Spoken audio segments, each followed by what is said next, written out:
الحمدللہ والصلاة والسلام علی رسول اللہ اما بعد۔ تو ہم تذکرہ کر رہے تھے اذان سے پہلے توحید حاکمیت کا۔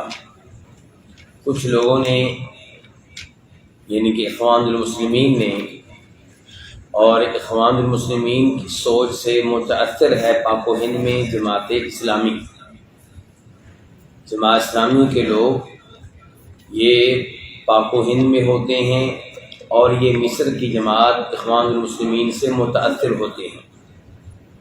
اخوان المسلمین کے لوگوں نے توحید حاکمیت کا نعرہ لگایا۔ کیا مقصود ہے توحید حاکمیت کا؟ کہ فیصلہ کرنے کا حق صرف اللہ رب العزت کو ہے، چنانچہ اگر کوئی حکومت قرآن و حدیث سے ہٹ کر انسانوں کے بنائے ہوئے قوانین نافذ کرتی ہے اور ان کے ذریعے عدالتوں میں فیصلے کیے جاتے ہیں، تو ایسے لوگ توحید حاکمیت کے کیا ہوئے؟ منکر ہوئے۔ چونکہ یہ توحید ہے، جب توحید حاکمیت کے منکر ہوئے تو کون ہوئے؟ غیر مسلم ہوئے، کافر ہوئے۔ تو توحید حاکمیت کا بنیادی مقصد مسلمان حکمرانوں کو کافر قرار دینا ہے۔ اس سے آپ اندازہ لگا سکتے ہیں کہ یہ سوچ کتنی خطرناک تھی۔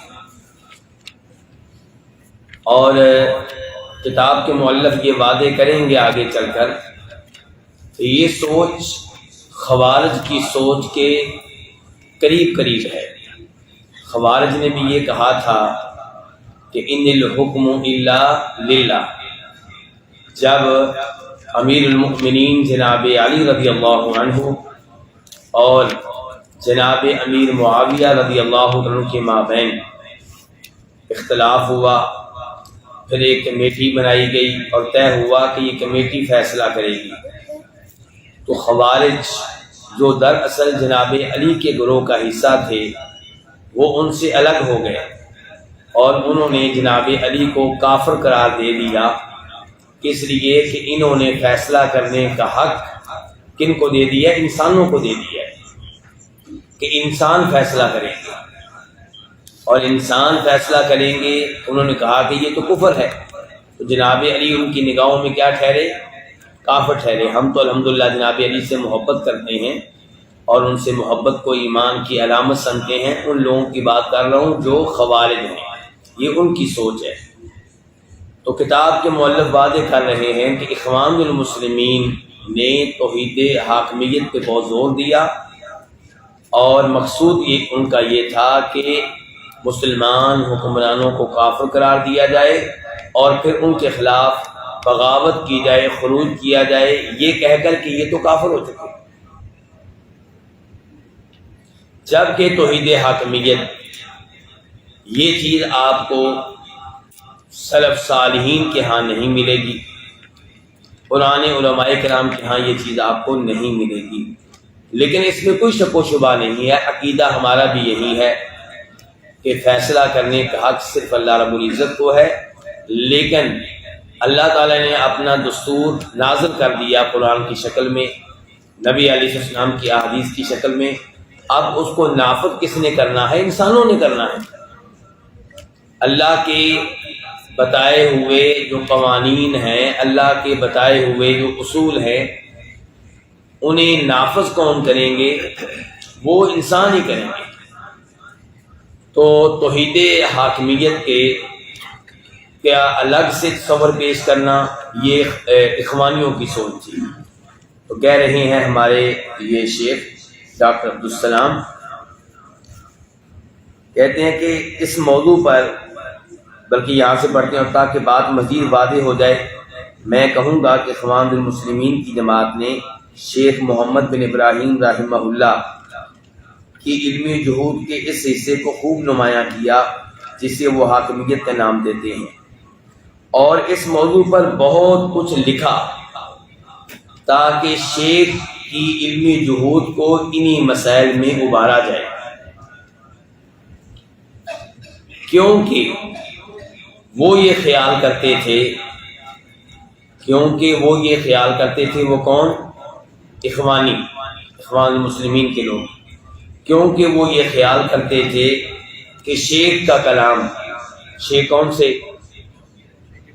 شیخ محمد بن ابراہیم، شیخ کا کلام حکومت کی تکفیر کے معاملے میں، شیخ کا کلام حکومت کی تکفیر کے معاملے میں ان کے باطل نظریے کی تائید کرتا ہے، کیونکہ وہ یہ خیال کرتے تھے کہ شیخ کا کلام حکومت کی تکفیر کے معاملے میں ان کے باطل نظریے کی تائید کرتا ہے۔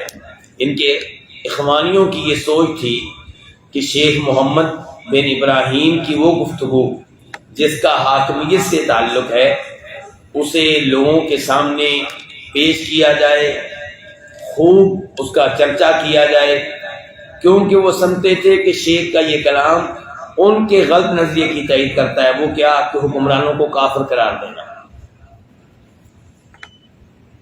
اب دیکھیں، اور پھر اس کے خلاف خروج کا جواز فراہم ہو، کس کے خلاف؟ حکومت کے خلاف، حکمرانوں کے خلاف، لیکن انہوں نے جھوٹ اور افتراء پردازی سے کام لیا۔ اخوانیوں نے جھوٹ سے کام لیا، افتراء پردازی، بہتان لگانا۔ حکومت کے تعلق سے شیخ کا موقف بالکل واضح ہے، اس پہ کوئی غبار نہیں ہے۔ ان کے شیخ کے کلام کا غلط استعمال کرنے کی انہوں نے کوشش کی، جبکہ شیخ کے کلام میں انہیں وہ چیز نہیں ملے گی جس چیز کو وہ تلاش کر رہے تھے، جس چیز کو لوگوں کے سامنے پیش کرنا چاہ رہے تھے۔ شیخ رحمہ اللہ نے، کون سے شیخ؟ محمد بن ابراہیم، مفتی اعظم، جو شیخ ابن باز سے پہلے سعودی عرب کے مفتی اعظم تھے۔ شیخ رحمہ اللہ نے کس پر حاکمیت کے مسئلے میں حکمرانوں کے تعلق سے ایک بہت ہی نایاب اور نفیس کلام کیا ہے، ایک رسالے میں جس کا نام کیا ہے؟ نصیحۃ المہمہ فی ثلاث قضایا، کہ 3 معاملات میں اہم ترین نصیحت۔ کتنے معاملات میں؟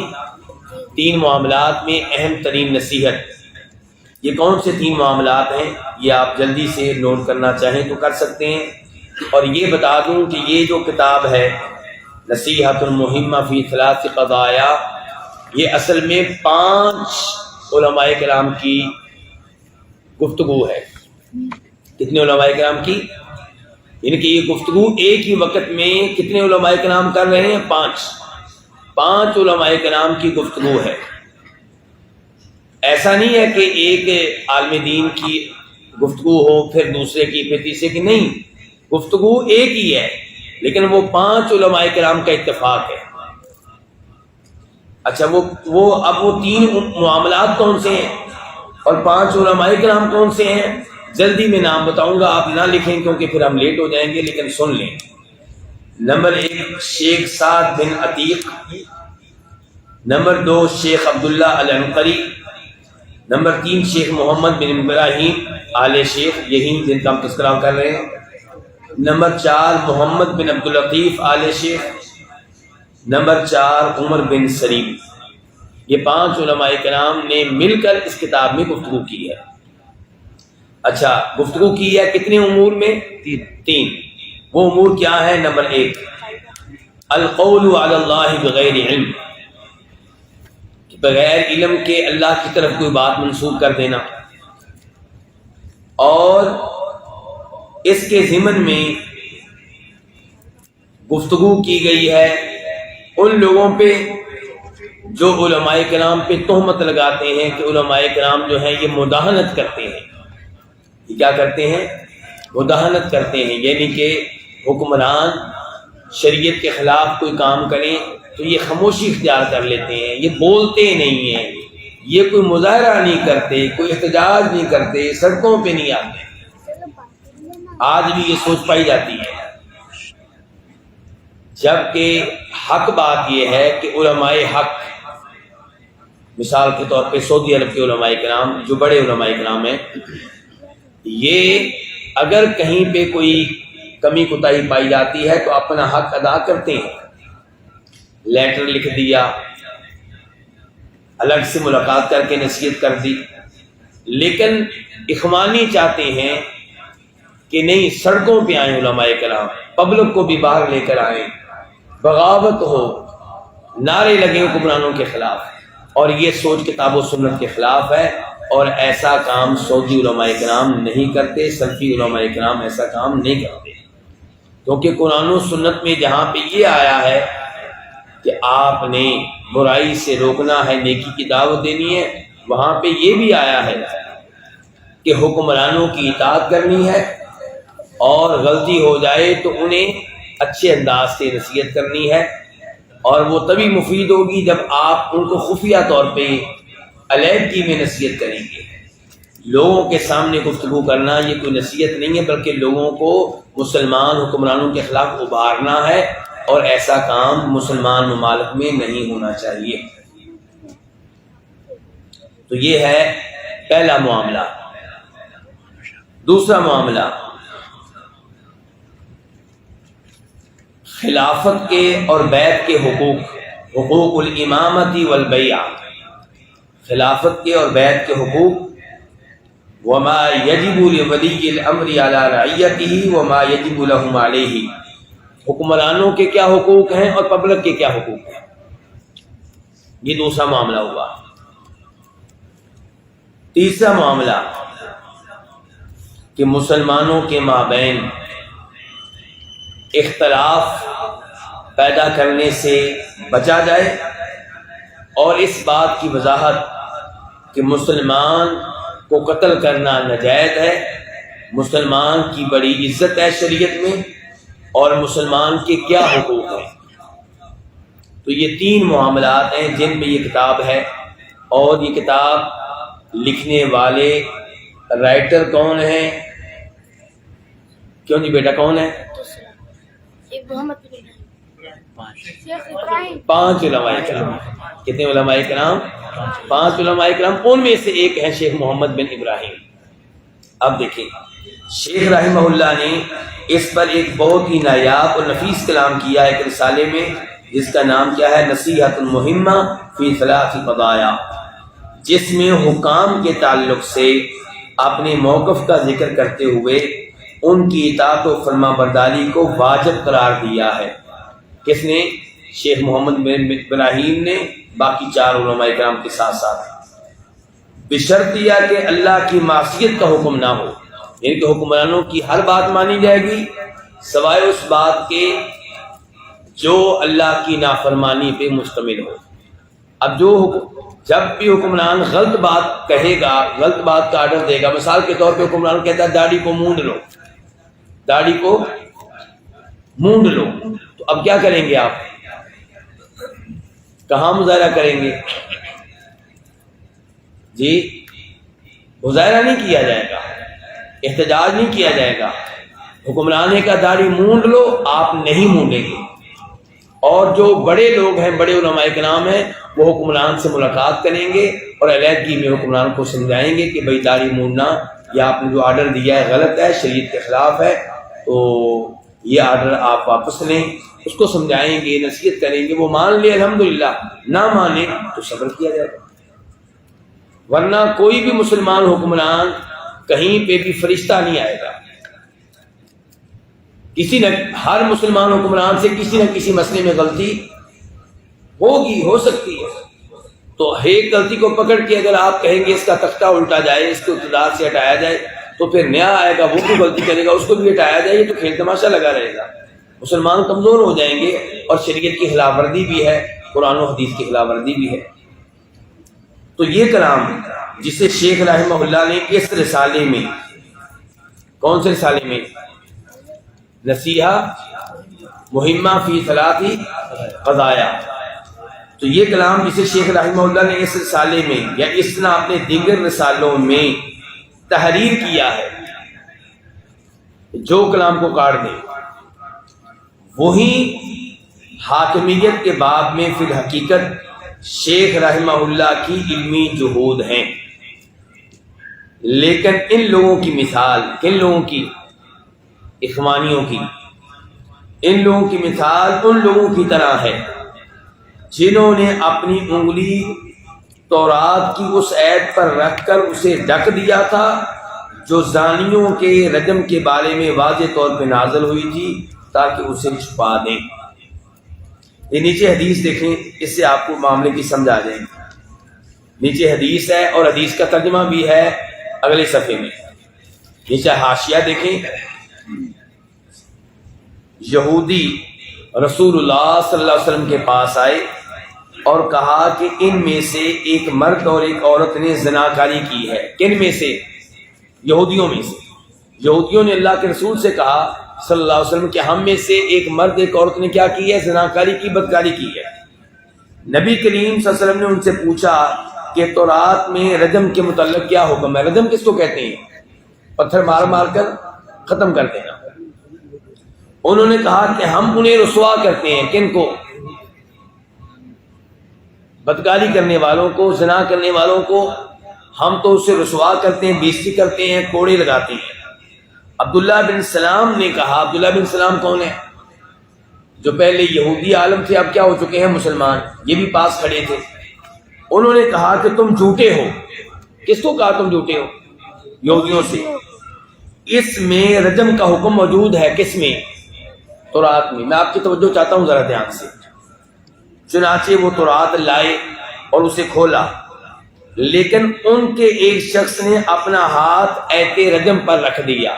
جس ایت میں حکم تھا کہ بدکاری کرنے والے کو سنسار کیا جائے، ایک آدمی نے اس پہ کیا رکھ دی؟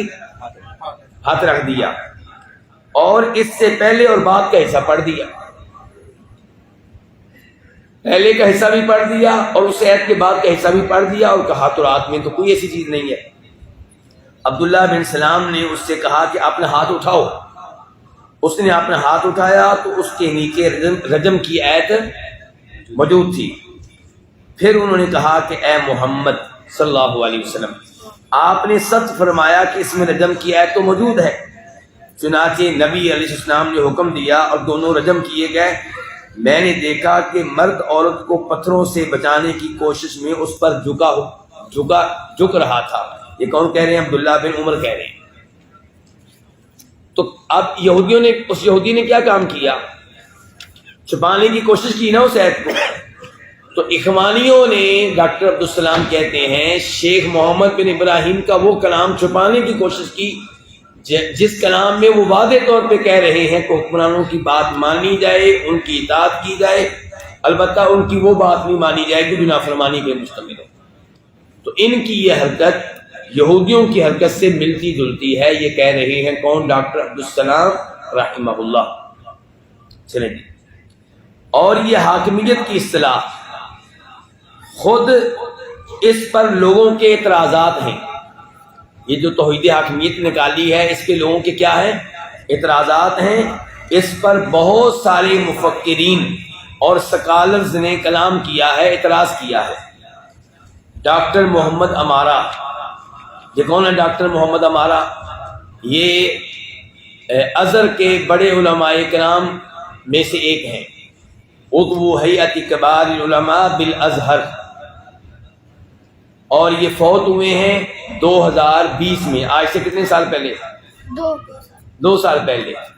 اور جو ان کی گفتگو یہاں پیش کر رہے ہیں ڈاکٹر عبدالسلام، وہ کئی سال پہلے فوت ہو چکے۔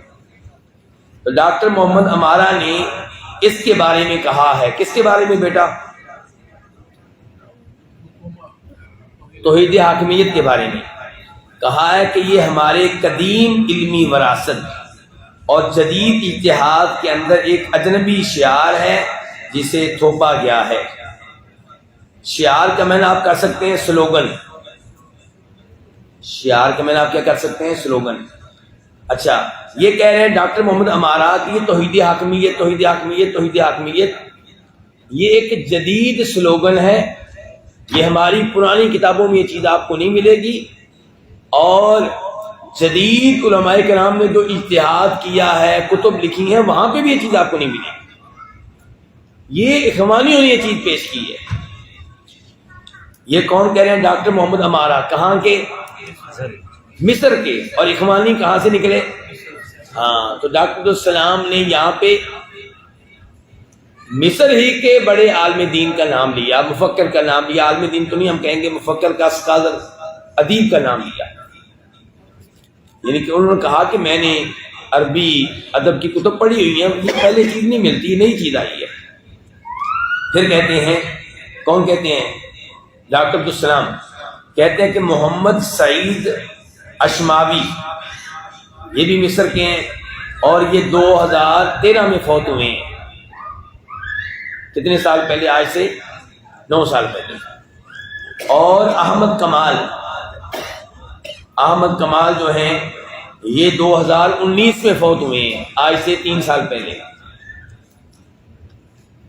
اور حافظ دیاب کا پورا نام ہے محمد حافظ دیاب، اور یہ فوت ہوئے ہیں 2015 میں، آج سے. لیکن یہ وہ لوگ ہیں جن کی عمریں 100 سال کے قریب ہیں. یہ سب وہ لوگ ہیں، 90 سال، 80 سال، 100 سال، یہ سب وہ لوگ ہیں. تو کہتے ہیں کہ محمد سعید اشماوی، احمد کمال، حافظ دیاب جیسے بعض کاغروں کا بھی یہی خیال ہے کہ بالکل سے پہلے آپ یہ لکھ لیں تو مناسب رہے گا کہ یہ بالکل وہی خوارج کا شعار ہے، خوارج کا سلوگن ہے جسے انہوں نے سیدنا علی بن ابی طالب کے عہد خلافت میں بلند کر رکھا تھا. اور وہ کیا تھا؟ لا حکم الا للہ. انہوں نے بھی نعرہ لگایا تھا کہ فیصلہ صرف اللہ تعالیٰ کریں گے، یعنی کہ انسان فیصلہ نہیں کریں گے. اور اس قسم کی گفتگو انہوں نے پیش کی ہے. میں ایک بار پھر کہوں گا، بیٹا یہ کون کہہ رہے ہیں؟ شیخ عبدالسلام، ماشاءاللہ.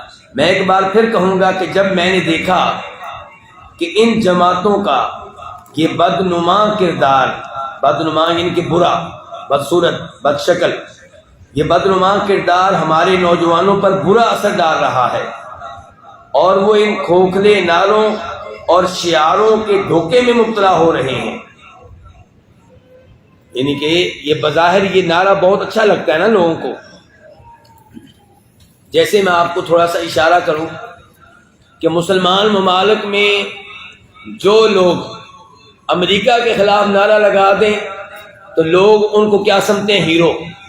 چاہے وہ شرک کرنے والے ہوں، چاہے قبروں کی پوجا کرنے والے ہوں، چاہے بدعات کا ارتکاب کرنے والے ہوں، بس امریکہ کے خلاف نعرہ لگا دے یہ ہیرو ہے. لگانا صرف نعرہ ہی ہو تو کچھ کرنا نہیں. تو ایسے لوگوں کو اچھا سمجھا جاتا ہے. تو یہ کہہ رہے ہیں کہ ایسے ہی جب یہ نعرہ لگا توحید حاکمیت کا، تو نوجوان جو ہیں وہ اس نعرے سے متاثر ہونے لگے اور اپنے مسلمان حکمرانوں کے خلاف دل میں بغض پالنے لگے. تو میں نے چاہا کہ سلفی دعوت کے کچھ ایسے اصول بتا دیے جائیں جن کی روشنی میں اہل حق دوسروں سے ممتاز ہو جائے، پتہ چل جائے اہل حق کون ہے، سلفی کون ہے، اور ایک حقیقی سلفی جھوٹے دعوے دار سلفی سے الگ ہو جائے. پتہ چل جائے کہ یہ حقیقی سلفی ہے اور یہ نام لینے والا ہے سلفیت کا، جبکہ سلفی نہیں ہے. کیونکہ اس وقت لوگوں میں ایک ایسی جماعت ابھر کر سامنے آ رہی ہے جو سلفیت کا دعویٰ کر رہی ہے، مگر سلفیت ان سے بری ہے، سلفیت کا ان سے کوئی تعلق واسطہ نہیں ہے. جس طرح اشاعرہ دعویٰ کرتے ہیں. کون دعویٰ کرتے ہیں؟ اشاعرہ. ابھی سمجھ لگ جائے گی آپ کو. اشعری یعنی کہ اشاعرہ، اشعری دعویٰ کرتے ہیں کہ وہ اہل سنت والجماعت میں سے ہیں، جبکہ وہ اپنے دعوے میں جھوٹے ہیں. اشعری کہتے ہیں کہ ہم اہل سنت ہیں، جبکہ وہ اللہ رب العزت کی اکثر صفات کو نہیں مانتے، اللہ تعالیٰ کی اکثر صفات کو نہیں مانتے، اور بھی عقائد کی کئی غلطیاں ہیں. تو اہل سنت کیسے ہو گئے؟ ایسے ہی پاکستان اور انڈیا میں، بنگلہ دیش میں آج کل اہل سنت کے نام پہ قبضہ ان لوگوں نے کر رکھا ہے جو اہل بدعت ہیں. اہل سنت کے نام پہ قبضہ کنہوں نے کر رکھا ہے؟ جو کیا ہے؟ اہل بدعت ہیں، شرک کرنے والے، قبروں کی پوجا کرنے والے، اور کہتے کیا ہم اہل سنت ہیں. تو اشعری لوگ سنت کے خلاف چلتے ہیں اور نعرہ کیا لگاتے ہیں کہ ہم اہل سنت ہیں. اسی طرح اخوان المسلمین بھی یہی دعویٰ کرتے ہیں کہ وہ اہل سنت والجماعت میں سے ہیں، حالانکہ ان کے کن کے اخوان المسلمین اور اہل سنت والجماعت کے درمیان اور دونوں کے منہج میں بہت بڑا فرق ہے. اور یہ کو مٹا دیں. اور جن اصولوں کو میں بیان کرنے جا رہا ہوں ان پر سلفی منہج کے داعیوں کا شروع سے آج تک اتفاق رہا ہے. کہتے ہیں جو میں 10 اصول بیان کرنے جا رہا ہوں یہ اصول میں نے نہیں گھڑے، البتہ میں نے ایک جگہ جمع کر دیے، ورنہ یہ وہ اصول ہیں جن پہ اتفاق چلا رہا ہے. ان اصولوں کو تفصیل سے بیان کرنے سے پہلے میں یہ کہہ دوں، میں کون ہوں بیٹا؟ میں یہ کہہ دوں ڈاکٹر عبدالسلام،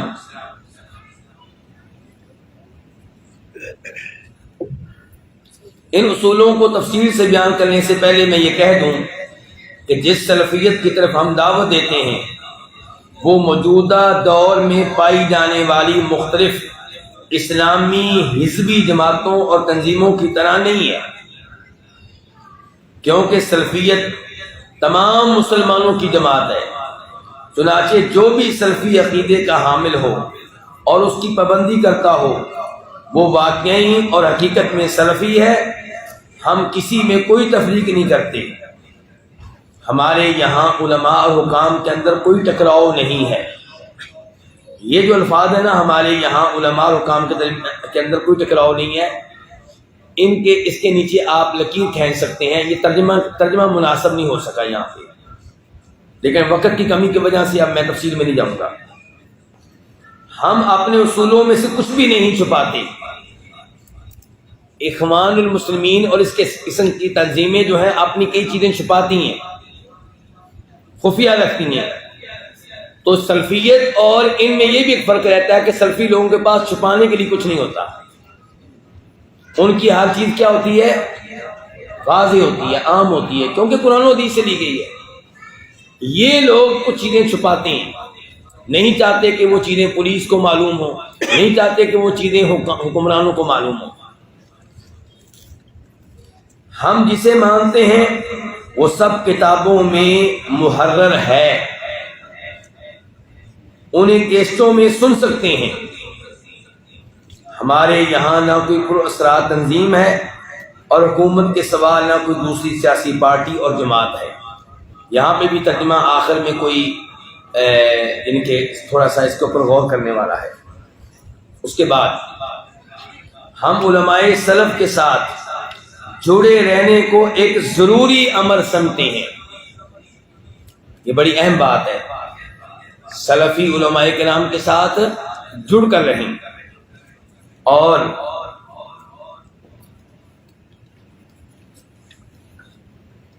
یہ بطور خاص کو ذرا مٹائیں. اور آخری ادوار میں، ان کے آخری زمانے میں، آخری ادوار میں ان کی نمائندگی کن کی؟ علماء سلف کی.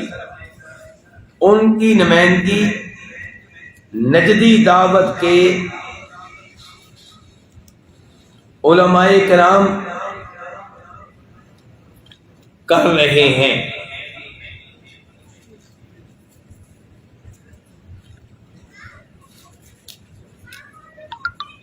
اور پھر ان کے بعد جو انہی کے نقش قدم پر آتے رہے. تو اب اس جملے میں کیا کہا ہے شیخ نے ہم سے، ڈاکٹر عبدالسلام صاحب نے؟ وہ کہتے ہیں کہ سلفی علماء کرام کے ساتھ جڑ کر رہیں، اور ساتھ ہی سعودیہ کے رہنے والے لوگوں کو بتایا کہ اس زمانے میں سلفی علماء کرام کون سے ہیں جن سے جڑ کے رہنا آپ نے؟ وہ ہیں جو نجدی دعوت کے علماء کرام ہیں، ان کے شیخ محمد بن عبد الوہاب، ان کے شاگرد، ان کے شاگردوں کے شاگرد، ان کے شاگردوں کے شاگردوں کے شاگرد وغیرہ. یہ لوگ جو ہیں موجودہ زمانے میں سلفی علماء کرام کے نمائندہ ہیں. اور ایسے ہی دیگر ممالک میں جو ان جیسی دعوت کو پیش کرے وہ علماء سلف میں سے ہے، آپ ان کے ساتھ جڑ کر رہیں۔ ان سلفی علماء سنت میں سے چند کے نام درج کر رہا ہوں، ذکر کر رہا ہوں، جو بدعات اور نفس پرستی کے دلدل سے بالکل دور رہے۔ دلدل سمجھتے ہیں نا آپ لوگ؟ یعنی کہ وہ زمین جہاں پہ انسان چلے تو کیا ہوگا؟ دنس جائے گا، نکل نہیں سکے گا۔ جو بدعات اور نفس پرستی کے دلدل سے بالکل دور رہے اور جادہ حق کو کبھی نہیں چھوڑا، راہ حق کو کبھی نہیں چھوڑا، ان کی تعداد بہت ہے۔ ان میں سے چند یہ ہیں: شیخ عبدالعزیز بن عبداللہ بن باز رحمہ اللہ، شیخ محمد ناصر الدین البانی رحمہ اللہ، شیخ محمد بن صالح العثیمین، شیخ صالح بن عبد الرحمن الاکرم، شیخ صالح بن فوزان الفوزان۔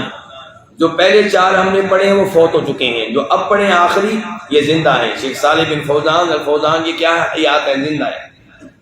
شیخ عبد المحسن بن حمد البدر یہ کیا ہے؟ زندہ ہیں، درس دیتے ہیں کہاں؟ مسجد نبوی میں، 90 سال کے قریب ہوں گے ماشاءاللہ۔ شیخ عبدالعزیز بن عبداللہ آل شیخ، ان کو جانتے ہیں؟ کبھی دیکھا سنا ہے ان کو آپ نے؟ سعودی عرب کے مفتی اعظم۔ اگر آپ نے حج کیا آج سے 4 سال پہلے، 5 سال پہلے، تو خطبہ حج یہیں دیا کرتے تھے۔ 4-5 سال سے نہیں دے رہے کیونکہ اب یہ بیمار رہنے لگے ہیں، تو پہلے یہیں خطبہ حج دیا کرتے تھے۔ یہ بھی حیات ہیں۔ شیخ بکر بن عبداللہ ابو زید یہ فوت ہو چکے ہیں۔ شیخ صالح بن محمد الوحیدان یہ بھی فوت ہوئے ہیں۔ کتنا عرصہ پہلے؟ 1 سال شاید مکمل ابھی نہیں ہوا۔ یہ مسجد حرام مکہ میں درس دیا کرتے تھے۔ اور شیخ بکر بن عبداللہ ابو زید جو ہیں یہ امام رہے ہیں کہاں کے؟ مسجد نبوی کے، اور شاید مسجد حرام میں بھی رہے ہیں، دونوں جگہوں پہ شاید رہے ہیں۔ ان کے علاوہ بھی بہت سے علماء ہیں جو انہی کے منہج پر قائم ہیں۔ ہم ان کے اندر کسی عصمت کے قائل بالکل نہیں ہیں۔ کیا مطلب؟ ہم یہ نہیں کہتے کہ ان سے بالکل غلطی نہیں ہوگی، ہو سکتی ہے غلطی، بلکہ وہ بھی انسان ہیں، ان پر بھی وہی غلطی، بھول چوک اور دیگر امور طاری ہوتے ہیں جو دوسرے تمام انسانوں پر طاری ہوتے ہیں۔ کسی مسئلے میں بھول سکتے ہیں، کبھی غلطی ہو سکتی ہے، لیکن مجموعی طور پہ یہ سلفی منہج پہ ہیں اور سلفی علماء کرام ہیں۔ ہم انہی علماء کرام اور ان جیسے دیگر علماء سے علم حاصل کرتے ہیں اور اسی میں خود کو مشغول رکھتے ہیں۔ اسی طرح ہم الحمدللہ کتب حدیث جیسے کتب ستہ، کتب ستہ کا نام کون بتائے گا جی آپ میں سے؟ ذرا ہاتھ کھڑا کریں جو بتا سکتا ہے کتب ستہ کا نام۔ میں آپ لوگوں سے سننا چاہتا ہوں، جلدی کریں ذرا، ٹائم نہیں ہے جی۔ صحیح بخاری، صحیح مسلم، سنن ابی داؤد، سنن ترمذی، نسائی، جی، سنن ابن ماجہ۔ چھوڑا کس کو ہے انہوں نے؟ تو بہرحال صحیح بخاری، صحیح مسلم اور سنن ترمذی، سنن ابی داؤد اور سنن نسائی اور سنن ابن ماجہ، یہ کیا ہوگی کتب ستہ؟ ستہ کا معنی کیا ہوتا ہے؟ 6۔ چلے جی، جیسے کتب ستہ، ان کی معروف شرحیں اور کتب تفسیر جیسے تفسیر ابن جریر، امام طبری کی ہے، 310 ہجری میں فوت ہوئے ہیں۔ پرانی تفسیر ہوئی نا، 310، آج کیا ہے؟ 1444، اچھا 44۔ آگے تفسیر بغوی، یہ امام بغوی 510 ہجری میں فوت ہوئے ہیں۔ تفسیر ابن کثیر، امام ابن کثیر 774 ہجری میں فوت ہوئے ہیں، اور یہ شاگرد ہیں کس کے؟ امام ابن تیمیہ کے، امام ابن تیمیہ کے۔ اور تفسیر ابن سعدی یہ فوت ہوئے 1376، یہ استاد ہیں کس کے؟ شیخ ابن عثیمین دیکھ لیں، ابن کثیر پہچانے جا رہے ہیں اپنے استاد سے، اور شیخ ابن سعدی پہچانے جا رہے ہیں اپنے شاگرد سے. شاگرد بہت آگے نکل گئے. تفسیر ابن سعدی، اور تفسیر ابن سعدی کا اردو میں ترجمہ معلوم ہے نا، ملتا ہے. تفسیر ابن سعدی کا اردو میں ترجمہ موجود ہے، اور تفسیر ابن سعدی کا پورا نام ہے تیسیر الکریم الرحمن. چلیں جی آگے. اسی طرح ہم عقائد کے باب میں سلفی کتابوں کو پڑھتے ہیں، جیسے عمومی طور پہ کتب سنہ، یعنی کہ وہ کتب جو سنہ کے نام سے مشہور ہیں. مثال کے طور پہ ایک کتاب جس کا آج کل میں آن لائن درس دے رہا ہوں اور اس میں آپ شریک ہو سکتے ہیں، شرح سنہ امام بربہاری کی. شرح سنہ امام بربہاری کی. اس کا دورہ ہو رہا ہے؟ ہوا ہے. اور یہاں شیخ صاحب بتا رہے ہیں اس کا دورہ ہو چکا ہے. کنہوں نے کروایا تھا شیخ صاحب؟ شیخ بدیع الزمان صاحب اس کا دورہ اس کتاب کا یہاں پہ کروا چکے ہیں، اور میں آج کل آن لائن کروا رہا ہوں. ہمارے کتنے پارٹ ہو چکے ہیں، کتنی قسطیں ہو چکی ہیں؟ 44. چلیں جی. اور خاص طور سے ابن خزیمہ کی کتاب التوحید، ابن خزیمہ، امام ابن خزیمہ جن کی حدیث کی کتاب ہے صحیح ابن خزیمہ، ان کی عقیدے کی کتاب بھی ہے کتاب التوحید. اور امام ابن خزیمہ فوت ہوئے ہیں 311 ہجری میں، تو ان کی کتاب التوحید عقیدے کے موضوع پہ بڑی اہم کتاب. پھر شیخ محمد بن عبد الوہاب، یہ کب فوت ہوئے ہیں؟ 1206 ہجری میں. اور یاد رہے کہ محمد بن عبد الوہاب کون ہے؟ التمیمی. یہ کون ہے؟ بنو تمیم میں سے، دھیان سے، التمیمی ہے. اور بنو تمیم کے بارے میں کیا کہا ہے نبی علیہ السلام نے؟ کہ دجال کا مقابلہ کریں گے. یہ میں اس لیے کہہ رہا ہوں کہ پاکستان انڈیا میں اس عظیم امام کو بدنام کیا گیا ہے، فتنہ قرار دیا گیا ہے، جبکہ حقیقی صورتحال یہ ہے. معذرت کے ساتھ میں چھوٹی سی بات بیان کرنا چاہوں گا. یہ ہندوستان کا واقعہ ہے کہ ایک صاحب اپنے درس میں امام محمد بن عبد الوہاب کو برا بھلا کہا کرتے تھے. میں آپ کی توجہ چاہوں گا پلیز. یہ آپ جو ہے نا یہ چائے وغیرہ کی وجہ سے کافی یہ چیزیں بعد آخر میں اٹھا لیں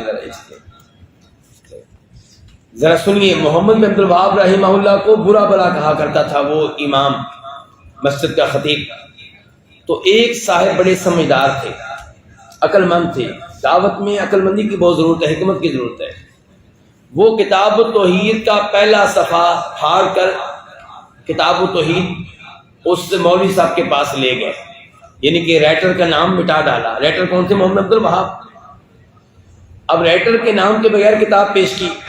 کہا مولوی صاحب یہ کتاب کیسی ہے؟ مولوی صاحب نے کتاب کھولی، اس میں قرآن کی آیتیں ہیں یا احادیث ہیں. تو کہا کتاب بہت اچھی ہے کیونکہ اس میں قرآن کی آیتیں ہیں اور احادیث ہیں، اس کے علاوہ تو کچھ نہیں ہے، کتاب بہت زبردست ہے. تو کہا مولانا صاحب یہ کتاب اسی رائٹر کی ہے، اسی مؤلف کی ہے جس کو صبح شام آپ برا بھلا کہتے ہیں، محمد بن عبد الوہاب کی. تو وہ شرمندہ ہوا. اسی لیے چونکہ شیخ صاحب کو بدنام کیا گیا پاکستان انڈیا میں، تو اس لیے کئی لوگ ان کی کتابیں محمد بن عبد الوہاب کے نام سے نہیں چھاپتے. کس نام سے چھاپتے ہیں؟ محمد بن سلیمان. سلیمان یعنی کہ ان کے دادا کا نام.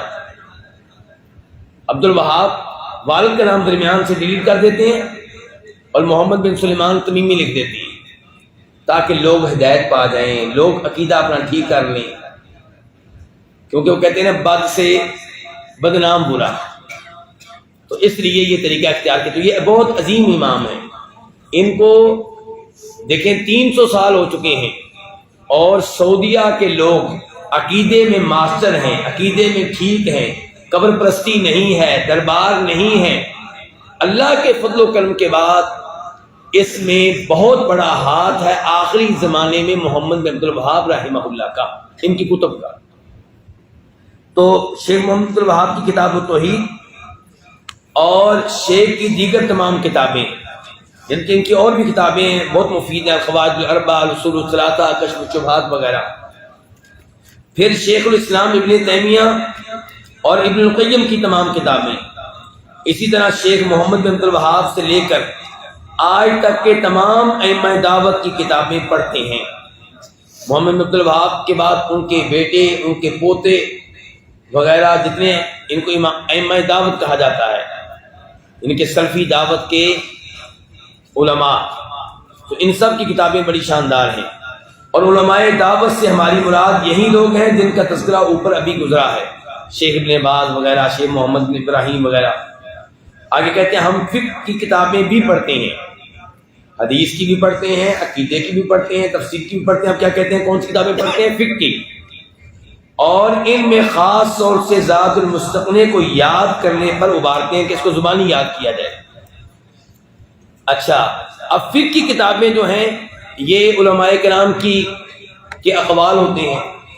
تو کیا آنکھیں بند کر کے دیکھیں، میں یہاں گزارش کروں کہ ہمارے ہاں کون سی فقہ ہے؟ عام طور پہ فقہ حنفی، اور سلفی علماء کرام، اہل حدیث علماء کرام اور حنفی علماء کرام کے مابین اختلاف رہتا ہے.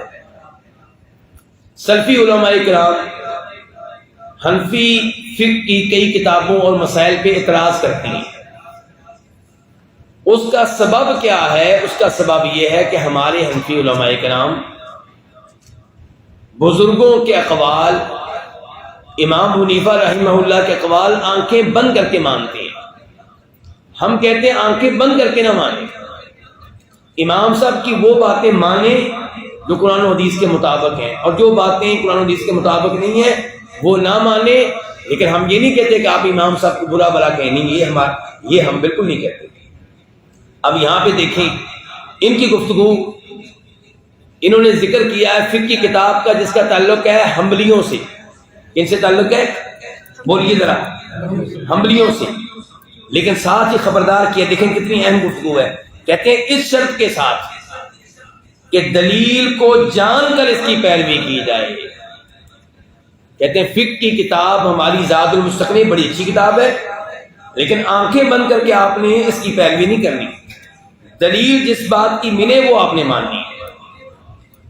اور ہم عیب نہیں لگاتے اگر کوئی اس کے علاوہ کسی فقہی متن کو یاد کرتا ہے. زاد المستقنع کے علاوہ اگر آپ کوئی اور فقہی کتاب پڑھتے ہیں تو ہم آپ کو برا بلا نہیں کہتے، لیکن ہماری شرط ہے، اس شرط کے ساتھ کہ وہ اس کی دلیلوں پہ غور کرے. ہم تعصب سے بغض رکھتے ہیں. تعصب نہیں جی، میں حنفی ہوں، میں حدیث نہیں مانوں گا، میں رفع الیدین نہیں کروں گا، کیوں؟ کیونکہ میں حنفی ہوں. میں یہ کام نہیں کروں گا، کیوں؟ کیونکہ میں حنبلی ہوں. میں یہ کام نہیں کروں گا، کیوں؟ کیونکہ میں شافعی ہوں. میں سینے پہ ہاتھ نہیں باندھوں گا، میں چھوڑوں گا، کیوں؟ کیونکہ میں مالکی ہوں. تو کہتے ہیں یہ حرکت ہمیں پسند نہیں ہے کہ آپ اپنے مسلک اور امام کی بات پہ ڈٹ جائیں اور حدیث کو نظر انداز کر دیں. یہ غلط ہے. آپ ائمہ کرام کا احترام کریں، امام مالک، امام ابو حنیفہ، امام شافعی، امام احمد، اللہ ان سب پہ اپنی رحمت نازل فرمائے کہ سب کا آپ احترام کریں، اور ان کی کتب بھی آپ پڑھیں، آپ ان سے علم لیں، ہمیں کوئی اعتراض نہیں ہے. لیکن آپ حدیث کو نظر انداز کر دیں، ان کا فتویٰ سینے سے لگا لیں، کہتے ہیں یہ غلط ہے. کہتے ہیں کہ ہم تعصب سے بغض رکھتے ہیں اور اسے کلی طور پہ ریجیکٹ کرتے ہیں، اس کا انکار کرتے ہیں. اسی طرح نحو و صرف، ان کا عربی گرامر اور ادب و شعر کی کتابوں کا بھی ہم اہتمام کرتے ہیں، کیونکہ یہ کتابیں پڑھیں گے تو آپ کی عربی زبان مضبوط ہوگی. تو اب حالانکہ شاعر لوگ جو ہوتے ہیں ان کی گفتگو میں کئی دفعہ بے حیائی بھی آ جاتی ہے، وہ غلط باتیں بھی کر جاتے ہیں، لیکن اس کے باوجود ہم ان کی کتابیں پڑھتے ہیں کیونکہ ان کے ذریعے ہماری عربی زبان مضبوط ہوتی ہے. ساتھ ہی ہم لوگوں کو اصلاح نفس، اصلاح عقائد، اصلاح اخلاق اور عبادت میں لگن کی طرف دعوت دیتے ہیں. ہم کہتے ہیں کہ اپنی اپنی بھی اصلاح کریں، اپنے عقائد کی اصلاح کریں، اپنے اخلاق کی اصلاح کریں اور عبادت کریں۔ ہم سنتوں کی پابندی کرنے اور انہیں زندہ رکھنے پر بھی لوگوں کو ابھارتے ہیں۔ ان کے ہم کہتے ہیں کہ جو سنتیں ہیں، نبی علیہ السلام کی مثال کے طور پہ مسواک کرنا، ہم لوگوں کو ترغیب دیتے ہیں کہ سنت کو اپنائیں، اور جو سنت آپ کے گاؤں میں، آپ کے شہر میں مردہ ہو چکی ہے، اس کو آپ زندہ کریں۔ مثال کے طور پہ رفع الیدین کرنا سنت ہے کس کی؟ نبی علیہ السلام کی، اور بہت سی احادیث سے ثابت ہے۔ آپ کے گاؤں میں کوئی بھی رفع الیدین نہیں کرتا، آپ آگے بڑھیں، آپ اس سنت کو زندہ کریں۔ اور ہمارا یہ اعتقاد ہے کہ جو حزبی جماعتوں کے طرز پہ سلفی جماعت بنانے کی کوشش کرے وہ غلطی پر ہے، ہم اس سے بری ہیں۔ ان کے نام آپ سلفیت کا استعمال کریں اور کام آپ اخوانیوں والے کریں، حکمرانوں کے خلاف بغاوت کریں، لوگوں کو حکمرانوں کے خلاف ابھاریں، لوگوں کو سڑکوں پہ لے کر آئیں، حکمران کو تخت سے، کرسی سے محروم کرنے کی کوشش کریں، کہتے ہم اس کی تائید نہیں کرتے، ہم اسی پر قائم ہیں اور دعا کرتے ہیں کہ اللہ تعالی ہمیں اسی راہ پر قائم رکھے، ہماری مدد کرے، ہمیں نفع پہنچائے اور نفع بخش بنائے۔ وہ ہر چیز پہ قادر اور کارساز ہے۔ پہلا اصول، علم شرعی کے حصول کا اہتمام کرنا اور دین کی سمجھ حاصل کرنا۔ حقیقی سلفی بننے کے لیے علم لینا ضروری ہے۔ اس وقت ہم دیکھ رہے ہیں کہ بہت سی اسلامی جماعتیں اور ان جماعتوں کے پیروکار علم شرعی سے منحرف اور اس سے دور ہیں۔ کس سے دور ہیں؟ شرعی علم سے، علم نہیں لیتے، یعنی کہ ڈاکٹر بننے کی، انجینئر بننے کی دوڑ لگی ہوئی ہے، دین کا علم نہیں سیکھ رہے۔ جبکہ سلفی دعوت علم شرعی کو بڑی اہمیت دیتی ہے، کیونکہ یہی اصل اور مضبوط جڑ ہے جس پر ہماری زندگی قائم ہے۔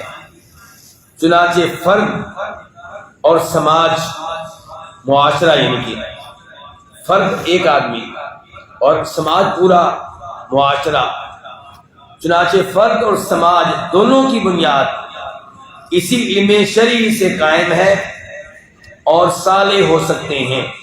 یہ اصل میں ایک دو لفظ چھوٹ گئے ہیں، اس لیے وہ جملہ عجیب سا بن گیا ہے۔ مقصد یہ ہے کہنے کا، مؤلف کہنا یہ چاہتے ہیں کہ فرد اور سماج یہ شرعی علم کے بغیر نہیں رہ سکتے، شرعی علم کے بغیر ٹھیک نہیں ہو سکتے، شرعی علم کے بغیر درست نہیں ہو سکتے۔ اسی لیے اللہ تعالیٰ نے اپنے نبی محمد صلی اللہ علیہ وسلم کو قول و عمل سے پہلے علم کا حکم فرمایا ہے، یعنی کہ عمل بعد میں، پہلے کیا ہے؟ علم۔ ارشاد باری تعالیٰ ہے، اللہ تعالیٰ فرماتے ہیں فَاعْلَمْ، آپ جان لیں، یہ علم آ گیا نا، فَاعْلَمْ، جان لیں، پہلے کیا ہے؟ علم۔ آپ جان لیں اَنَّهُ لَا إِلَٰهَ إِلَّا اللَّهُ، کہ اللہ کے علاوہ کوئی معبود برحق نہیں، اللہ کے علاوہ کوئی عبادت کے لائق نہیں، یعنی کہ لا الہ الا اللہ اس کا وظیفہ کرنا کافی نہیں ہے، لا الہ کہہ دینا کافی نہیں ہے، آپ کو اس کا ترجمہ اور اس کا معنی بھی معلوم ہونا چاہیے، اس کا لا الہ کا علم بھی ہونا چاہیے آپ کے پاس۔ وَاسْتَغْفِرْ لِذَنبِكَ، اور اپنے گناہوں کی مغفرت طلب کریں، وَلِلْمُؤْمِنِينَ وَالْمُؤْمِنَاتِ، اور آپ مومن مردوں اور مومن عورتوں کے لیے بھی استغفار کریں، یعنی کہ اے اللہ کے رسول علیہ السلام، آپ اللہ سے کہا کریں یا اللہ مومن مردوں کو معاف کر دے، مومن عورتوں کو معاف کر دے۔ یہ اس آیت کا ترجمہ تھا۔ اب نیچے آئیں، اور ہم نے علم کو پہلا اصول بنایا ہے، یعنی کہ 10 اصولوں میں سے پہلا اصول کیا ہے؟ علم، کیونکہ راستے بہت ہیں اور تمام راستے پگ ڈنڈیوں اور کھائیوں کی شکل میں ہیں، تمام راستے پگ ڈنڈیوں اور کھائیوں کی شکل میں ہیں، سوائے اس راستے کے جو رسول اللہ صلی اللہ علیہ وسلم کا ہے۔ جیسا کہ اللہ تعالیٰ کا فرمان ہے وَأَنَّ هَذَا صِرَاطِي مُسْتَقِيمًا فَاتَّبِعُوهُ وَلَا تَتَّبِعُوا السُّبُلَ فَتَفَرَّقَ بِكُمْ عَنْ سَبِيلِهِ۔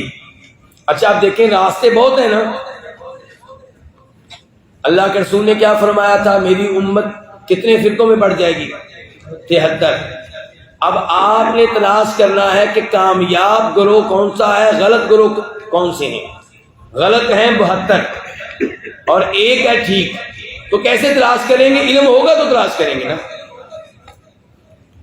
ورنہ آپ صراط مستقیم کی بجائے، جنت کے راستے کی بجائے کسی اور پگ ڈنڈی پہ چل پڑیں گے، اور آپ سمجھیں گے کہ یہ راستہ مجھے لے کر جاتا ہے مکہ، یہ راستہ لے کر جاتا ہے جنت میں، جبکہ وہ جنت میں نہیں لے جائے گا، آپ کو کہیں اور لے جائے گا۔ اور اللہ تعالیٰ کہتے ہیں وَأَنَّ هَذَا صِرَاطِي مُسْتَقِيمًا، اے اللہ کے نبی آپ کہہ دیں کہ یہ ہے میرا سیدھا راستہ، فَاتَّبِعُوا، تم اس راستے پہ چلو۔ کون سے راستے پہ؟ میرے راستے پہ، اللہ کے رسول کے راستے پہ، صراط مستقیم پہ۔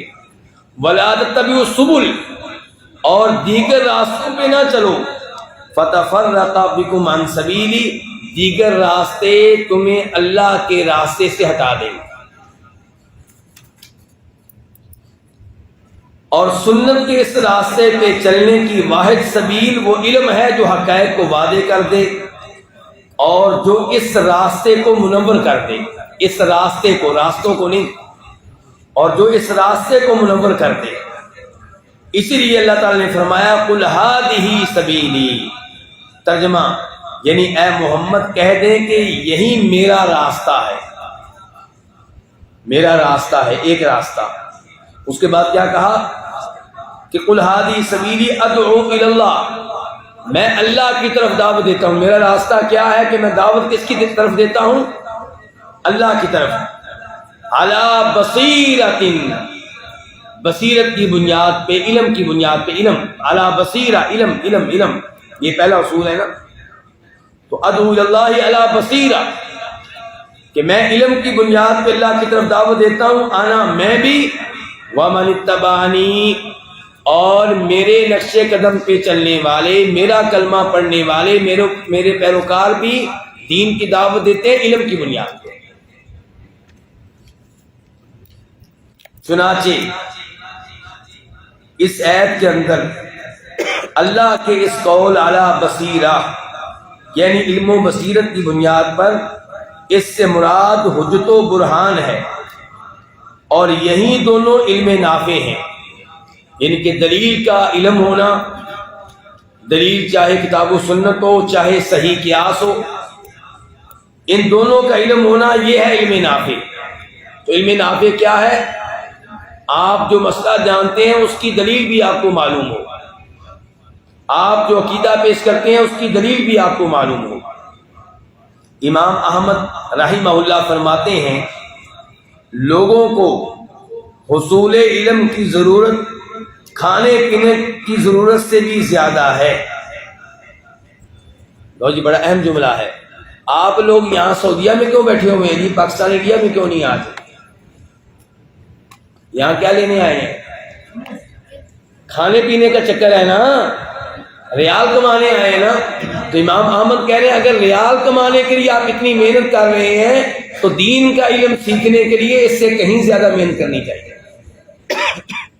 ریال کمانے کے لیے کھانے پینے کے چکر میں آپ کتنی بڑی قربانی دے رہے ہیں، والدین کو چھوڑ کے یہاں بیٹھے ہوئے ہیں، اپنا مکان چھوڑ کے، اپنا گھر وہاں چھوڑ کے ادھر بیٹھے ہوئے ہیں، کتنی دور نکل آئے ہیں آپ۔ تو امام احمد کہتے ہیں لوگوں کو حصول علم کی ضرورت کھانے پینے کی ضرورت سے بھی زیادہ ہے، اس لیے کہ ایک آدمی کو دن میں کھانے پینے کی 1 یا 2 بار ضرورت پڑتی ہے، جبکہ اسے علم کی ضرورت اس کی سانسوں کی تعداد میں پڑتی ہے۔ جتنی دفعہ آپ سانس لیتے ہیں اتنی بار آپ کو علم کی ضرورت ہے، اور کھانے پینے کی ضرورت 24 گھنٹے میں 1 بار ہے یا 2 بار یا 3 بار۔ جس چیز کی ضرورت دن میں 2 یا 3 بار ہے اس کے لیے اتنی محنتیں، اور جس کی ضرورت ہر سانس کے ساتھ ہے اس کی طرف کوئی توجہ نہیں۔ ذرا اپنے بچے کی طرف دیکھیں نا ذرا، کتنی آپ کو فکر ہے کہ یہ ڈاکٹر بن جائے، انجینئر بن جائے، اور یہ بھی یہاں دمام میں پھر پہنچے، یہ بھی یہاں، اس کو بھی کہیں جاب مل جائے میری طرح۔ لیکن کیا یہ بھی فکر ہے کہ یہ سیکھے کہ توحید کیا ہے اور شرک کون سے الفاظ ہیں، کون سی حرکت جو ہے انسان کو شرک میں داخل کر دیتی ہے؟ یہ قرآن سیکھے، ترجمہ سیکھے، تفسیر سیکھے۔ امام احمد کی گفتگو آپ کو کہاں ملے گی؟ مدارج السالکین میں۔ امام ابن القیم کی کتاب ہے مدارج السالکین، انہوں نے امام احمد کا یہ قول نقل کیا ہے۔ اور یہ جان لیں کہ طلب علم کی دو قسمیں ہیں۔ طلب کس کو کہتے ہیں؟ حاصل کرنا۔ علم حاصل کرنے کی دو قسمیں ہیں۔ نمبر ایک وہ علم جو ہر ایک پہ فرض ہے۔ ایک علم وہ ہے جو سیکھنا کس پہ فرض ہے؟ ہر ایک پہ۔ نمبر دو وہ علم جو فرض کفایہ ہے۔ فرض کفایہ کا مطلب کیا؟ وہ میرا اور شیخ صاحب کا کام ہے، ہم مولوی سیکھ لیں، آپ نہ بھی سیکھیں تو جان چھوٹ جائے گی۔ لیکن علم کا ایک حصہ وہ ہے جو آپ سب کو سیکھنا پڑے گا، آپ وہ بھی نہیں سیکھتے۔ مسئلہ یہ ہے، دیکھیں جہاں تک پہلے کا تعلق ہے، پہلا کیا بیٹا؟ یہ بچے بتائیں گے، پہلا کیا بیٹا؟ اللہ آپ کا بھلا کرے، ماشاءاللہ۔ یہ کس کے بیٹے ہیں جی؟ نصر اللہ بھائی کے۔ لو جی نصر اللہ بھائی، ماشاءاللہ، آج گھر میں انعام دینا ہے اس بچے کو۔ جہاں تک پہلے کا تعلق ہے، ان کے جو سیکھنا ہر ایک پہ فرض ہے، تو اسی کے بارے میں شیخ الاسلام محمد بن عبد الوہاب رحمہ اللہ نے اپنی کتاب الاصول الثلاثہ کے اندر فرمایا ہے کہ یہ جان لو کہ ہم پر 4 مسائل کا سیکھنا واجب ہے۔ کتنے مسائل کا؟ 4۔ پہلا علم، پہلی چیز کیا سیکھنا واجب ہے؟ علم سیکھنا۔ اور اس سے مراد کیا ہے؟ دلیلوں کی روشنی میں اللہ کی معرفت۔ یہ آپ کو اپنے خالق کا تو پتہ ہونا چاہیے نا، دلائل کے ساتھ آپ کو پتہ ہو کہ میرا رب کون ہے، میرے رب کے نام کیا ہیں، ہر نام کا ترجمہ کیا ہے، میرے رب کی صفات کیا ہیں، اس صفت کا مطلب کیا ہے۔ لیکن یہاں صورتحال یہ ہے کہ اگر اللہ کے ناموں اور صفات کا ترجمہ اور یہ گفتگو کریں تو پاکستان انڈیا میں شور اٹھتا ہے، ایسا سوال نہیں کرتے کہ اللہ کہاں ہے۔ اگر یہ کہہ دیا جائے نا اللہ کہاں، نا ایسی باتیں نہیں کرتے۔ ان کے باتیں ہونی چاہیے پیروں کے بارے میں، مولویوں کے بارے میں، کہ وہ کہاں رہتے ہیں، کہاں ان کا گھر ہے۔ اللہ کے بارے میں یہ بات نہیں ہوتی کہ اللہ کہاں ہے۔ شور اٹھے گا، اعتراض ہوگا، افسوس ہوتا ہے۔ چلے جی، تو کہتے ہیں دلائل کی روشنی میں اللہ کی معرفت، اللہ کو پہچانے، اس کے نبی علیہ السلام کی معرفت، اپنے نبی کو پہچانے۔ آپ کے نبی کون تھے، ان کا نام کیا، کہاں پیدا ہوئے، کہاں فوت ہوئے، ان کے حقوق کیا ہے، ان کی تعلیمات کیا تھی، اور اس کے دین اسلام کی معرفت۔ تو یہ ہے پہلی چیز۔ اسی طرح امام احمد رحمہ اللہ نے وعدے کیا ہے کہ ان امور کو جن کا سیکھنا ہر ایک مسلمان پر واجب ہے، ہر ایک مسلمان پر واجب ہے۔ چنانچہ کہتے ہیں کہ مسلمان پر ضروری ہے۔ کون کہتے ہیں؟ امام احمد کہتے ہیں کہ مسلمان پر ضروری ہے کہ وہ علم کا اس قدر حصہ ضرور حاصل کرے جس سے اس کا دین قائم رہ سکے۔ دریافت کیا گیا، پوچھا گیا کہ جیسے کون سی چیز، وہ کون سی چیز ہے جو سیکھنا ضروری ہے، لیکن کو مثال دے کر سمجھائیں۔ امام صاحب سے کہا گیا تو فرمایا جس سے نواقفیت کی گنجائش نہ ہو، یعنی کہ وہ چیزیں جن سے جاہل رہنا بالکل اس کی اجازت نہیں ہے، اسلام اجازت نہیں دیتا کہ آپ ان چیزوں سے جاہل رہیں۔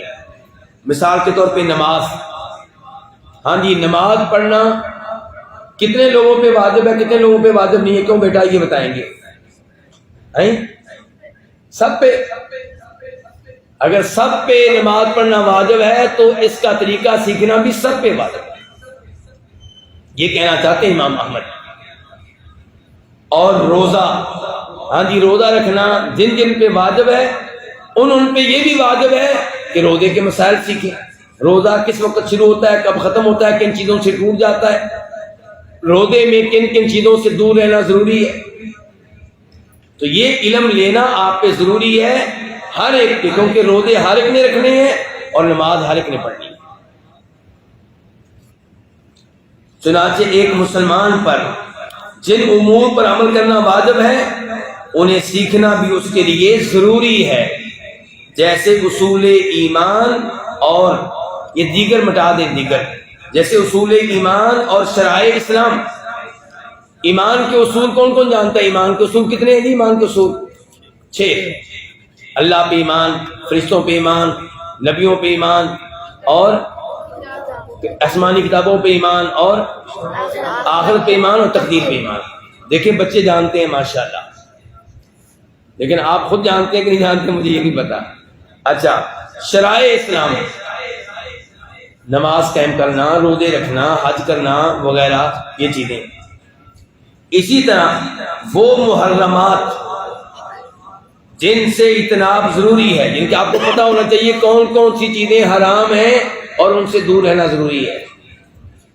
کیوں جی آپ کا جو 5 سال کا بچہ ہے اسے معلوم ہونا چاہیے نا کہ یہاں پہ کرنٹ ہے، اس کے قریب نہیں جانا، اور ادھر گیس ہے اس کے بھی قریب نہیں جانا، حالانکہ ہے صرف 5 سال کا.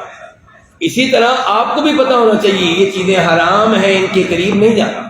تو کون کون سی چیزیں حرام ہیں، کون کون سی چیزیں سود ہیں، آپ کو پتہ ہونا چاہیے. اور وہ مباح اور جائز امور و معاملات وغیرہ جن کی اسے زندگی میں ضرورت پڑتی ہے، ان سب کا جاننا ایک انسان کے لیے ضروری ہے. کچھ امور جو ہیں وہ واجب نہیں ہیں، لیکن آپ کو ان کی ضرورت پڑتی ہے، اس لیے آپ کے لیے وہ جاننا ضروری، کیونکہ آپ کا ان سے واسطہ پڑتا ہے. مثال کے طور پہ آپ جاب کرتے ہیں، آپ کو پتہ ہونا چاہیے کہ جاب کرنے والے کے اوپر کیا واجب ہے، کہ جس آفس میں جاب کرتا ہے اس آفس کے اس کے اوپر حقوق کیا ہے. کیا اس کے لیے جائز ہے کہ آفس کی ڈیوٹی کے درمیان تلاوت کرے؟ کیا اس کے لیے جائز ہے کہ ڈیوٹی کے دوران جب کہ کسٹمر موجود ہیں اور وہ جناب اللہ کا ذکر کر رہا ہو، تسبیح پڑھ رہا ہو، سبحان اللہ کہہ رہا ہو، ان کاموں میں لگا ہوا ہو؟ ان چیزوں کا آپ کو علم ہونا چاہیے. اسی طرح اہل علم سے سوال کرنا بھی نہیں، یہ تھوڑا سا گڑبڑ ہوگی، اسی طرح کو مٹا دیں. اب کیا ہوگا؟ اہل علم سے سوال کرنا بھی علم لینا ہے. اہل علم سے سوال کرنا بھی کیا ہے؟ یہ بھی علم لینا ہے. یعنی کہ آپ ضروری نہیں کہ آپ کتاب پڑھیں، آپ اہل علم سے مسئلہ جو پوچھتے ہیں یہ بھی علم لینا ہے. کیونکہ جو اہل علم سے علم حاصل کرتا ہے اس کے لیے دین واضح اور روشن ہو جاتا ہے، اور پھر اس کی روشنی میں وہ ضروری چیزوں پر عمل کرتا ہے، جیسا کہ اللہ تبارک و تعالی نے فرمایا وَمَا أَرْسَلْنَا مِن قَبْلِكَ إِلَّا رِجَالًا نُوحِي إِلَيْهِمْ، ہم نے آپ سے پہلے نہیں بھیجے مگر مرد جن کی طرف ہم وحی کیا کرتے تھے. یہاں پہ اللہ تعالیٰ جواب دے رہے ہیں مشرکین مکہ کو جو اعتراض کرتے تھے کہ محمد صلی اللہ علیہ وسلم یہ تو بشر ہے، انسان ہے، اس کو ہم رسول کیسے مان لیں؟ رسول اگر یہ ہوتے تو فرشتہ ہوتے، یہ تو بشر ہیں. تو اللہ کہہ رہے ہیں کہ بھائی ہم نے جتنے بھی رسول بھیجے اب تک وہ سارے ہی بشر تھے. ہم نے جتنے رسول بھیجے وہ سارے کیا تھے؟ بشر تھے. وما ارسلنا من قبلک الا رجالا، ہم نے جتنے بھی رسول بھیجے وہ رجال تھے، مرد تھے. نوحی الیہم، ہم ان کی طرف وحی کیا کرتے تھے. فاسألوا اہل الذکر ان کنتم لا تعلمون، اگر تمہیں یہ بات معلوم نہیں ہے تو اہل ذکر سے پوچھ لو. اہل ذکر سے مراد کون ہے؟ یہودی اور عیسائی. اہل ذکر سے مراد یہاں پہ کون ہے؟ یہودی اور عیسائی، جن کے پاس تورات و انجیل ہے ان سے پوچھ لو بھائی کہ تمہارے پاس جو رسول آتے رہے، موسیٰ علیہ السلام، عیسیٰ علیہ السلام، داؤد، یہ کیا تھے؟ فرشتے تھے کہ بشر تھے؟ فاسألوا اہل الذکر، تو اہل ذکر سے، قرآن بھی ذکر ہے، تورات بھی ذکر ہے، انجیل بھی ذکر ہے، تو اہل ذکر سے پوچھ لو ان کنتم لا تعلمون، اگر تمہارے پاس اس بات کا علم نہیں ہے، یعنی کہ تم جانتے ہو کہ ابراہیم علیہ السلام تو مکہ میں تھے نا، اسماعیل علیہ السلام مکہ میں تھے، تم ان کو مانتے ہو، تمہیں پتہ ہے وہ فرشتے نہیں تھے، بشر تھے، لیکن فرض کرتے ہیں تمہیں نہیں پتا، تم اعتراض کر رہے ہو۔ یہودیوں سے پوچھ لو، عیسائیوں سے پوچھ لو، سوال کرو بالبینات والزبر۔ کیسے سوال کرو؟ دلائل کے ساتھ، والزبر اور کتابوں کے ساتھ۔ زبر جو ہے زبور کی جمع سے مراد کتابیں، اور بالبینات والزبر کا تعلق ویسے وما ارسلنا کے ساتھ بھی ہو سکتا ہے کہ ہم نے جو بھی رسول بھیجے ہیں، مرد بھیجے ہیں اور ان کو واضح دلائل دیے تھے اور کتابیں دی تھی۔ فَاسْأَلُوا أَهْلَ الذِّكْرِ إِن كُنتُمْ لَا تَعْلَمُونَ، اگر تمہیں اس بات کا علم نہیں ہے تو تم اہل ذکر سے پوچھ لو۔ تو اس آیت سے کیا پتا چلا کہ جن کے پاس علم ہو ان سے پوچھنا چاہیے نا۔ سمجھے نا کتاب کے مؤلف یہ آیت کیوں لے کر آئے ہیں؟ اس آیت سے پتا چلا کہ جن کے پاس علم ہو ان سے علم لینا چاہیے، مسئلہ پوچھنا چاہیے۔ ترجمے کے بعد تو یہی وہ حصول علم ہے، یہ حصول لکھیں آپ ذرا، یہی وہ حصول علم ہے، آگے یہ مٹا دیں جس کا طلب کرنا، یہی وہ حصول علم ہے جو ہر ایک پہ فرض ہے۔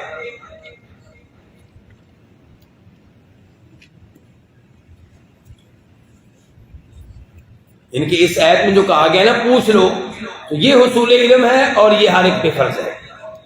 آگے کہتے ہیں اور جہاں تک دوسری قسم کا تعلق ہے تو وہ فرض کفایہ ہے،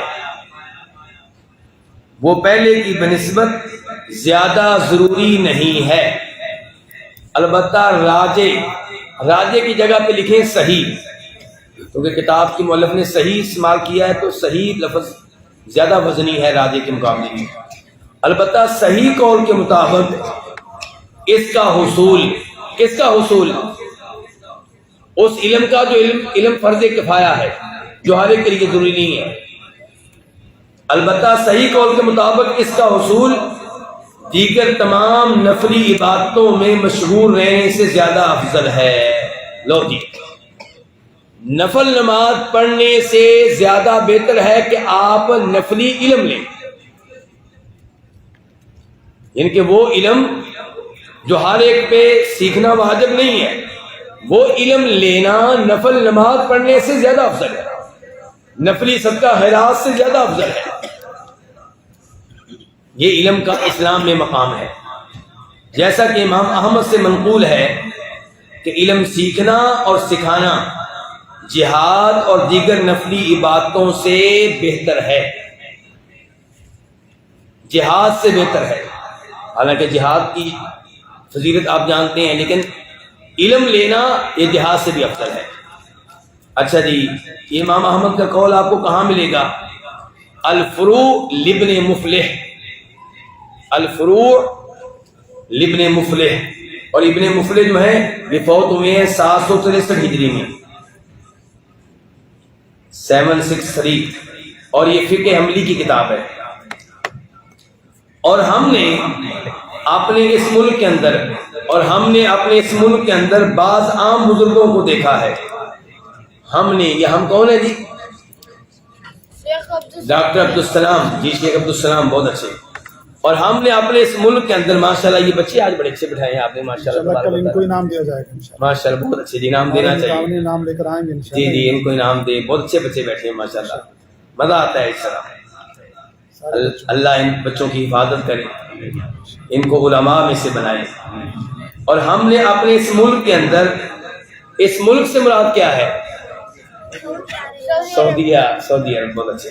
اور ہم نے اپنے اس ملک کے اندر بعض عام بزرگوں کو دیکھا ہے، عام علماء نہیں، عام بزرگوں کو دیکھا ہے۔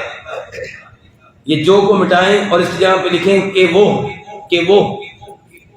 اور ہم نے اپنے اس ملک کے اندر بعض عام بزرگوں کو دیکھا ہے کہ وہ عقیدے کی کتابوں کو حفظ کرتے ہیں یا حفظ کیے ہوئے ہیں،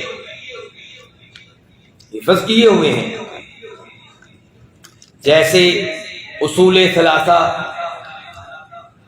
کوئی بچہ بتائے گا یہ کس کی کتاب ہے؟ بچہ کوئی کس کی کتاب ہے اصول ثلاثہ؟ یعنی یہ کتاب تو عبدالسلام نے لکھی ہے، لیکن وہ کتاب کتاب کسی اور سے. کس کی ہے بیٹا؟ جی محمد بن عبد الوہاب رحمہ اللہ کی اصول ثلاثہ، 3 اصول، یعنی کہ 13 نہیں وہ بلکہ اس کے علاوہ ہیں 3 اصول. چلیں آگے کشف الشبہات، کشف الشبہات، شبہات کا ازالہ، بڑی عمدہ کتاب ہے کشف الشبہات. ہر اس آدمی کو یہ کتاب اچھی طرح یاد ہونی چاہیے جو کہتا ہے کہ میں توحید پہ ہوں. بھئی چھوٹی سی بات ہوتی ہے پھر آپ پریشان ہو جاتے ہیں. مثال کے طور پہ صبح و شام ہم نعرہ لگاتے ہیں کہ مدد صرف ایک اللہ سے مانگنی چاہیے. جب آپ یہ دعوت دیتے ہیں وہ صوفی قبر پرست کہتا ہے ٹھیک ہے پھر بیوی سے مدد کیوں مانگتے ہو؟ کہ بیوی سے کہتے ادھر آؤ ٹیبل اٹھانا میری مدد کرو. تو وہاں پہ پھر جناب سلفی صاحب آرام سے بیٹھ جاتے ہیں، اس کا کوئی جواب ہی نہیں ہے. اتنی سی بات پہ پھنسا لیتے ہیں وہ. تو اس قسم کے جو شکوک و شبہات وہ لوگ وارد کرتے ہیں، ان کا جواب آپ کیسے دے سکتے ہیں؟ کشف الشبہات یہ اس آدمی نے لکھی ہے جس کا واسطہ پڑتا رہا ان لوگوں سے، جس نے ان لوگوں سے مار کھائی ہے، جس کے اوپر ظلم و ستم کیا گیا ہے، جس کو بدنام کیا گیا محمد بن عبد الوہاب. انہوں نے ایسے اعتراضات جمع کیے، ان کا جواب دیا کہ یہ لوگ توحید ہمارے اوپر یہ اعتراض کرتے ہیں، یہ کرتے ہیں، یہ کرتے ہیں، یہ کرتے ہیں. جواب یہ ہے صحیح بات ہے. یہ کتاب اگر آپ نے نہیں پڑھی تو میں نہیں جانتا کہ میں آپ سے کیا کہوں گا. تو کب تک پڑھ لیں گے؟ یہ پڑھ چکے ہیں. کن لوگوں نے پڑھی ہاتھ کھڑا کریں جس کا دورہ کر چکے ہیں ماشاءاللہ. کتنے لوگ ہیں؟ 3 4 بس. دورہ ہوا شیخ. یہ ہوا اسی لیے تو پوچھ رہا ہوں میں. جی ہزاروں مرتبہ یہ کتاب چھاپی ہے آپ نے؟ چھپ چکی ہے ماشاءاللہ. اللہ آپ کو ذائقہ دے. جی صحیح بات ہے. بڑی قیمتی کتاب ہے، بڑی قیمتی کتاب ہے. اس لیے میں آپ سے کہتا ہوں کہ جو آپ کا بیٹا ہے نا، جو ان قریب کسی یونیورسٹی میں جانے والا ہے، اس کو یہ سکھا دینا کافی نہیں ہے کہ بیٹا توحید پہ رہو، شرک نہ کرو، توحید پہ رہو، شرک نہ کرو. بھائی اس کو بتائیں شرک کون کون سی چیزیں ہیں، اور اگر آپ پہ اعتراض ہو تو آپ کیسے جواب دیں گے؟ یہ ابا جی کو معلوم ہوگا تو بیٹے کو معلوم ہوگا نا. چلیں جی کشف الشبہات اور کتاب التوحید. تو یہ کتابیں کہہ رہے ہیں شیخ اسلام کہہ رہے ہیں کہ ہمارے بزرگوں کو زبانی یاد ہوا کرتی تھیں. زبانی کن کو؟ عام بزرگوں کو. اسی طرح آداب المشی الی الصلاۃ بھی یاد رکھتے ہیں. آداب المشی الی الصلاۃ یہ فقہ میں کتاب ہے، نماز کے لیے جانے کے آداب کیا ہیں. اور پھر اس کے ساتھ شیخ نے اس میں نماز کے کچھ احکام، زکوٰۃ کے احکام اور روزوں کے بارے میں کچھ لکھ ڈالا ہے. تو بڑی اہم کتاب ہے یہ بھی. یہ سب امام محمد بن عبد الوہاب کی دعوت کے آثار اور اس کی برکات کا نتیجہ ہے. یہ کیا؟ ان کتابوں کا یاد کرنا، ان کے عام بزرگوں کی کتابیں یاد ہیں، یہ امام محمد عبد الوہاب کی دعوت کے نتائج ہیں اور ان کی برکات کا نتیجہ ہے. امام سعود بن عبد العزیز اول، یہ اول کیوں کہا ہے؟ جی ہاں دیکھیں موجودہ بادشاہ کون ہے؟ سلمان بن عبد العزیز. ان کے ایک بھائی ہیں سعود بن عبد العزیز جو ان کے والد عبد العزیز کے بعد بادشاہ بنے تھے. وہ مراد نہیں یہاں پہ، اس لیے انہوں نے کہا کہ سعود بن عبد العزیز اول یہ فوت ہوئے ہیں 1229 ہجری میں، اور 1814 کیا کہیں گے آپ؟ کیا کہتے ہیں آپ لوگ؟ عیسوی 1814 عیسوی. تو امام سعود بن عبد العزیز، اور یہ وہ سعود ہیں جن کی بنیاد پہ کہتے ہیں المملکۃ العربیۃ، وہ ان کی وجہ سے کہتے ہیں، ان کی وجہ سے یہ اول. ٹھیک ہے. تو امام سعود بن عبد العزیز اول اور امام فیصل بن ترکی یہ فوت ہوئے ہیں 1282 1282. آپ کو پتہ ہے سعودی حکومت کے کتنے مراحل ہیں؟ پہلے سعود بن عبدالعزیز نے سعودی حکومت قائم ہوئی، پہلے اس کو ختم کر دیا گیا، ان کے اوپر ظلم ہوا، آگے پیچھے ان کو ہونا پڑا۔ پھر دوبارہ سعودی حکومت قائم ہوئی، پھر وہ ختم ہوئی، پھر تیسری بار حکومت قائم کی ہے موجودہ بادشاہ کے والد عبدالعزیز رحمہ اللہ نے۔ تو سعودی حکومت کے 3 مراحل ہیں۔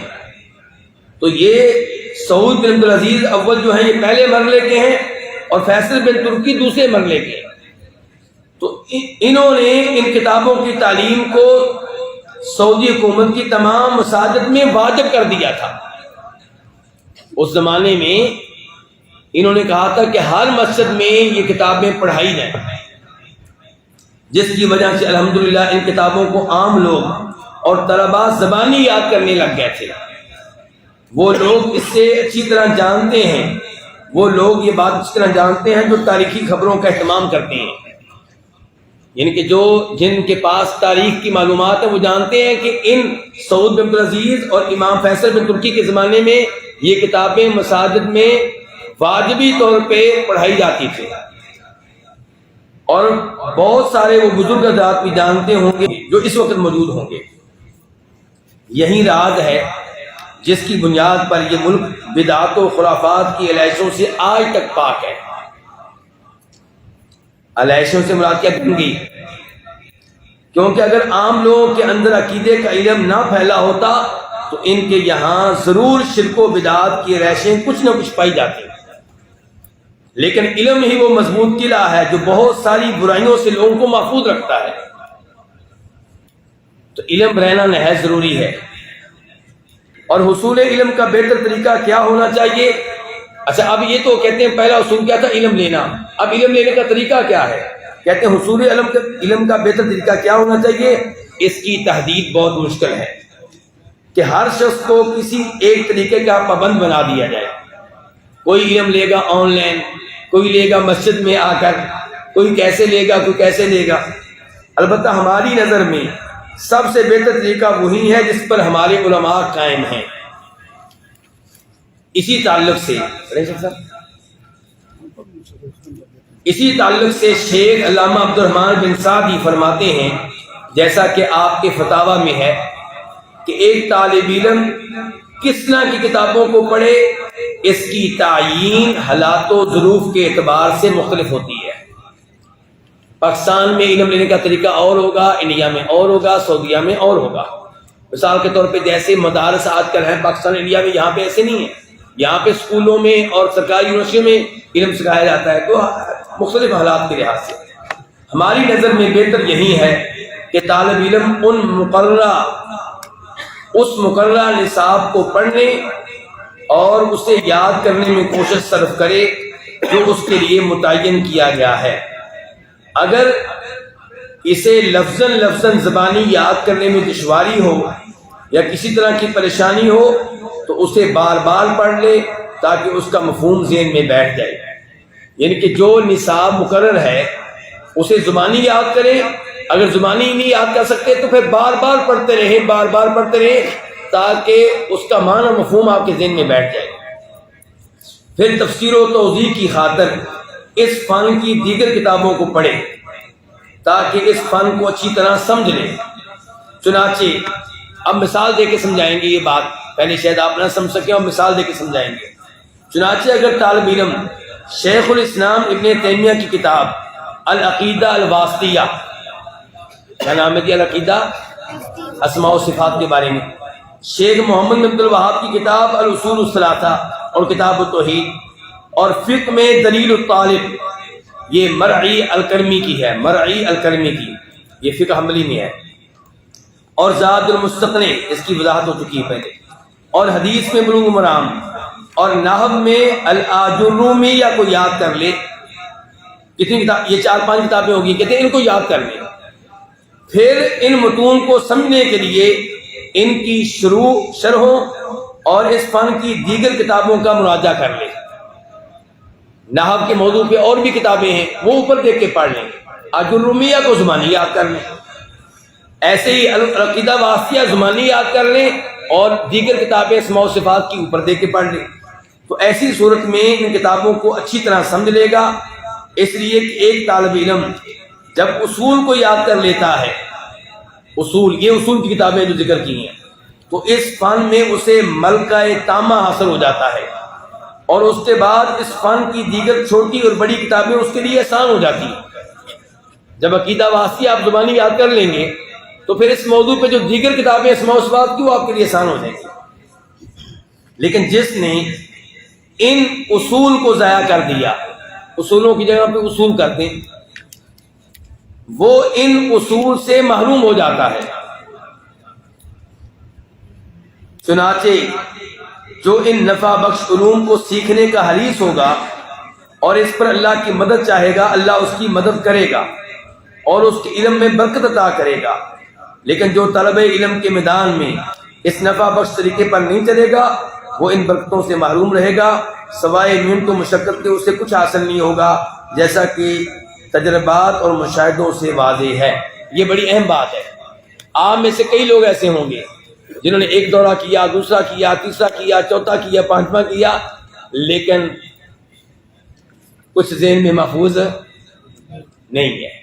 تو طریقہ کیا ہے کہ ہر فن میں ایک کتاب کو مضبوطی سے پکڑ لیں، اسے زمانی یاد کریں اور پھر دیگر کتب کا مطالعہ کرتے رہا کریں، اوپر دے کے پڑھتے رہا کریں، پھر آپ دیکھیں آپ کے علم میں کیسے اضافہ ہوگا۔